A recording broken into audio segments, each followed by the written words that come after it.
한국사 탱민이 동생들 안녕. 영규형이야. 자, 1주차 수업 마지막 단원이 삼국의 항쟁 1이었어. 요 삼국의 항쟁 1까지 진행하고 1주차에 대한 복습은 끝내면 되겠다. 1주차 수업에 대한 복습 이렇게 마지막 강의로 준비하고 있는데 내가 이 아이디어를 한번 내왔어. 학생들한테 50분 강의 10분 동안 복습하면 어떨 것 같냐고. 정말 만장일치로 환호하더라고. 그 순간은 화백회가 열린 거야. 만장일치. 그래서 좋아, 학생들이 이렇게 원한다면 한번 만들어 보지 해서 만들어 봤는데, 야, 요게 만만치 않네. 10분 동안 정리한다는데 그 10분 동안 어떠한 것을 넣어야 되겠고, 어떠한 것은 빼야겠고, 어떠한 것을 정리해 줘야겠고, 야, 이게 만만한 작업이 아니네. 그런데 한번 시작했으니까 끝까지 한번 해봐야지. 그리고 또 하나, 요 한국사 태민이 강좌가 실질적인 효과적인 컨텐츠가 될 것 같아. 학생들의 꿈을 이루는, 인생을 바꾸는, 수험생을 합격생으로 만드는 그러한 소중한 컨텐츠가 될 거라고 확신해. 어그로 끄는 아주 자극적인 그런 유튜브 컨텐츠로 100만 유튜브 하는 것보다 이렇게 실질적이고 효과적인 이런 컨텐츠로 우리 학생들 100점 맞게 하는 그런 컨텐츠, 이런 거 하나 필요하지 않겠어? 박영규 한국사, 동해한국사가 함께 하겠습니다. 자, 본격적으로 시작을 해볼게. 자, 고구려 백제 신라의 시작부터 한번 확인해 보도록 하자. 고구려의 시작, 바로 주몽이 졸본촌에서 고구려를 세웠어. 그 졸본주에는 오녀산성이 있었고, 그의 아들 유리왕이 국내성으로 천도했는데, 그 천도하는 과정에서 반발했던 귀족들이 많았지. 그 과정에서 이별의 슬픔, 외로움의 정서를 반영하는 황조가라는 시조도 있었는데, 이 황조가 시조가 2022년 국가적 문제로 나왔었지. 자, 우리는 사료 분석을 통해서 그리고 한국사 효과적인 주제별 정리해서 다뤘던 기억이 나는데, 황조가 그때는 좀 센세이션 일으켰던 문제였어. 자, 공내성 주위에는 산성자 산성이 있었는데, 이 산성자 산성을 다른 말로 환도산성이라고 한다는 것 기억하도록 하자. 자, 백제는 바로 주몽의 아들 온조가 한성 위례성 쪽에 정착을 했고, 이 지역은 현재 서울시 송파구라 볼 수 있겠지.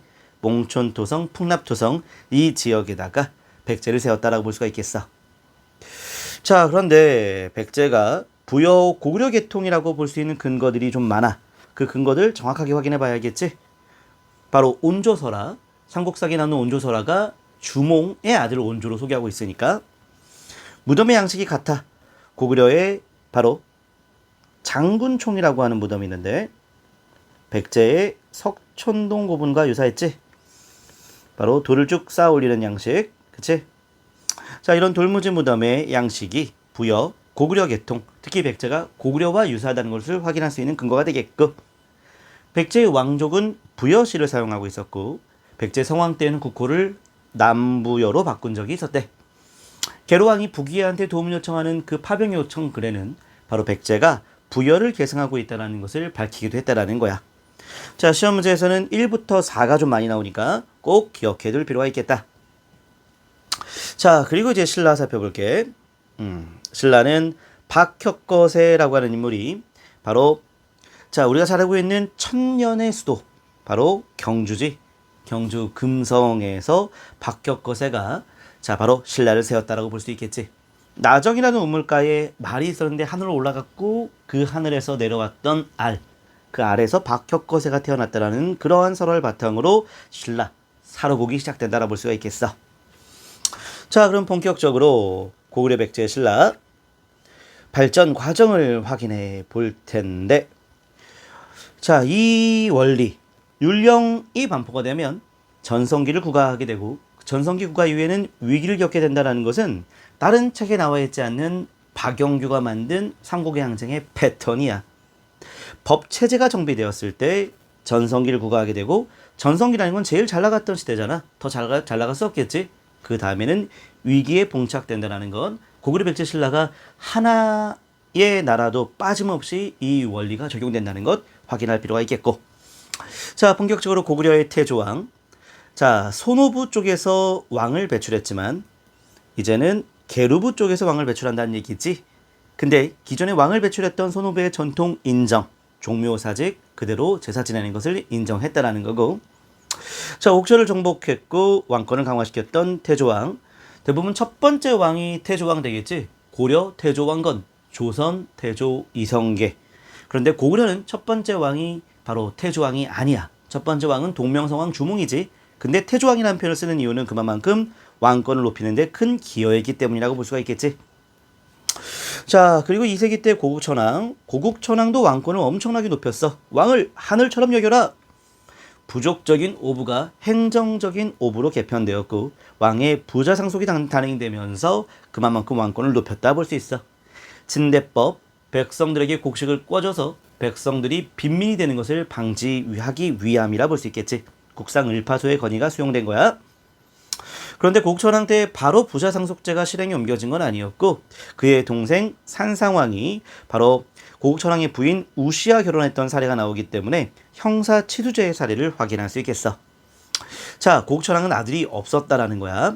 허나 이 산상왕의 아들이 이제 동천왕이 되겠고 그래서 왕의 부자 상속제가 실행에 옮겨졌다라고 확인할 수 있겠어. 디테일한 내용이지만 살짝 참고를 알아두시도록 하고. 자, 3세기 때 동천왕은 고구려에 위기가 있었어. 서안평 지방을 공격하려다 실패했던 사건이 있었고, 자, 위촉오의 위라고 하는 나라 관구검 장군의 공격을 받아서 우리가 큰 피해를 당한 적이 있었어. 하지만 유유와 미루 장군이 방어에 역할을 했다라고 볼 수가 있겠지.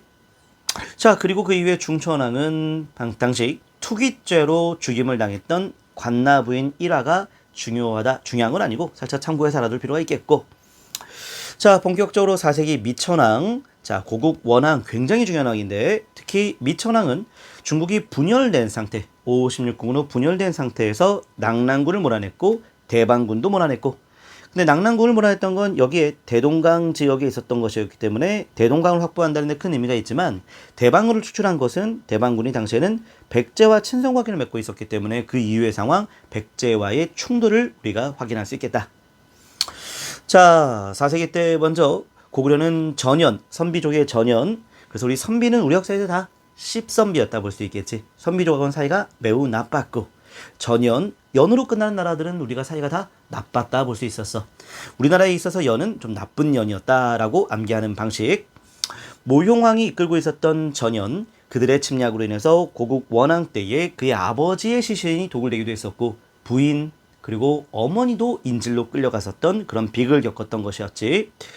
자, 그런데 고국 원왕은 엎친 데 덮친 격으로 백제 근초광이 공격을 받아서 평양성에서 활을 맞고 죽임을 당했던 사유가 되겠다. 자, 고구려의 원통이 많은 왕, 원통함이 많은 왕 이렇게 기억하면 되겠다. 자, 우리가 정규 수업 때는 고국 원왕과 근초광을 함께 봤는데 우리 고구려 다 보고 백제 살펴보도록 하자. 자, 고국 원왕의 죽음. 그 비극 이후에 소수리망이 나타났기 때문에 고구려가 다시 살아나게 되는 것이었어. 이제이 오랑캐를 통해서 오랑캐를 몰아낸 바로 전연과 사이가 나빴던 전진과 수교함에 따라 전진으로부터 불교를 수용하게 되었지. 자, 그 밖에 새로운 체제 정비 율령도 이때 나오고 교육기관 태학도 나왔다라고 볼 수가 있겠어. 소수리망이 이렇게 체제를 정비했기 때문에 특히 율령 반포 이후에는 전성기 기억나지? 그래서 소수리망 다음에 광개토 장수왕이 나오게 되는 거야. 고구려의 전성기지. 이거는 다음 주에 다루도록 할 것이고. 백제 살펴보도록 하자. 백제의 고이왕 3세기 때의 왕인데 바로 한강 유역을 바탕으로 중국의 선진 문물을 빠르게 수용했어.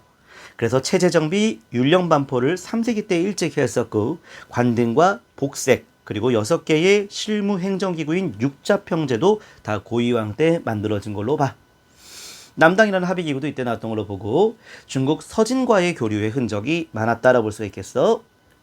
자, 이렇게 선진 문물을 수용할수록 바로 나라가 발전하는 것이었잖아. 백제가 한강유역을 바탕으로 가장 먼저 이렇게 전성기를 구가하는 모습들 확인하게 되는 건데, 자, 그래서 4세기 근초고왕 때 이렇게 요서, 산둥, 규슈를 진출했던 근초고왕, 바로 4세기 백제가 전성기를 구가하고 있는 것이지. 자, 먼저 요서 지방에 진출했다. 바로 백제군과 진평군이 있다는 것은 백제인들이 요서 지방에 거주했다는 걸 보여주고 있는 거고, 산동반도에는 요 동진이 있었기 때문에 동진과 교류했던 흔적들도 많았고, 규슈에 진출했다는 것, 일본에게 전달했던 칠지도를 통해서도 확인할 수 있겠다. 가야에 대한 영향력도 행사했었고, 외의 선진 문물도 많이 전파했고, 왕의 부자 상속과 만을 차지하는 모습, 근초고왕 가장 중요한 업적은 바로 뭐였어? 바로 고국 원앙을 평양성에서 바로 죽였다라는 거지. 왕과 왕의 충돌로 인해서 왕의 죽음이 있었다. 왕의 죽음이 있었다. 왕이 사망했다. 이거는 정말 시험제 많이 나오는 내용이니까 꼭 기억해 줄 필요가 있겠지.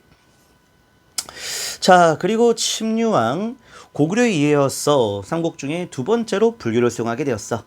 당시 백제가 친했던 나라가 동진이었잖아. 동진의 마라난터로부터 불교를 수용했다라고 볼 수 있어서 불교 수용은 두 번째라는 것, 침류왕 되겠다. 자, 이제 신라를 살펴볼 텐데, 신라는 박혁컷의 거서관 명칭을 썼었어. 거서관이라고 하는 명칭은 어떤 명칭이냐면 바로 군장이란 뜻이야. 군장. 자, 그리고 남해 차차웅이라고 있는데, 차차웅이라고 하는 명칭은 제사장이란 뜻이었고, 자, 그래서 이 군장과 제사장, 바로 군장인 거서관이 차차웅까지 담당하면서 바로 재정 일치시대이긴 하지만 역할이 분리가 되는 거야. 그래서 정치적 군장과 제사장으로 분리가 됐다. 역할은 재정 분리의 모습을 확인할 수 있다는 내용이지. 자, 유리 이사금, 입금, 임금을 얘기하는 건데 연장자란 뜻이지. 자, 연장자, 당시 박씨와 석씨와 김씨가 번갈아 가면서 왕을 했었던 시대가 이사금 시대라 볼 수 있겠어. 자, 반면 내무랑 때가 엄청나게 중요한 변화인데, 이 내무랑 때 다음 주에 자세히 배울 테지만 이때는 대군장이라는 뜻의 마리깐 칭호, 이때부터 왕권이 굉장히 높아졌고 김씨로의 왕의 세습이 나타난 걸로 봐. 이 마리깐 시대 때의 왕의 부자 상속과 육촌이 행정적 육부로 개편되는 모습을 확인할 수 있고, 자, 지증왕 때부터는 왕호를 썼고 법홍왕 때 불교가 공인됨에 따라 법이라는 게 불법이라는 뜻이기 때문에 불교식 왕명을 썼다라는 거고, 진덕여왕까지로 볼 수 있어. 삼국유사는 불교를 매우 중시했기 때문에 불교식 왕명을 썼던 시대를 중고라고 칭했다라는 거야. 자, 그리고 무열왕 김춘추지. 태종 무열왕은 중국식 시호라고 볼 수가 있겠어.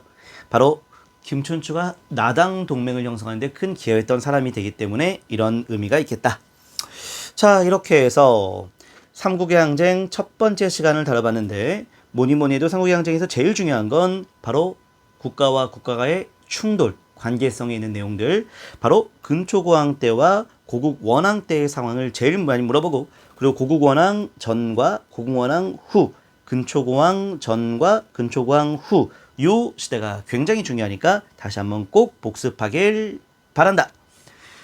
한국사 참여인 삼국의 항쟁 1 여기까지 진행하고, 이제 본격적인 2주차 수업 때 만나도록 하겠습니다. 동행 한국사는 매일 조금씩 될 때까지 만드는 동행 한국사가 되도록 하겠습니다. 수고하셨습니다.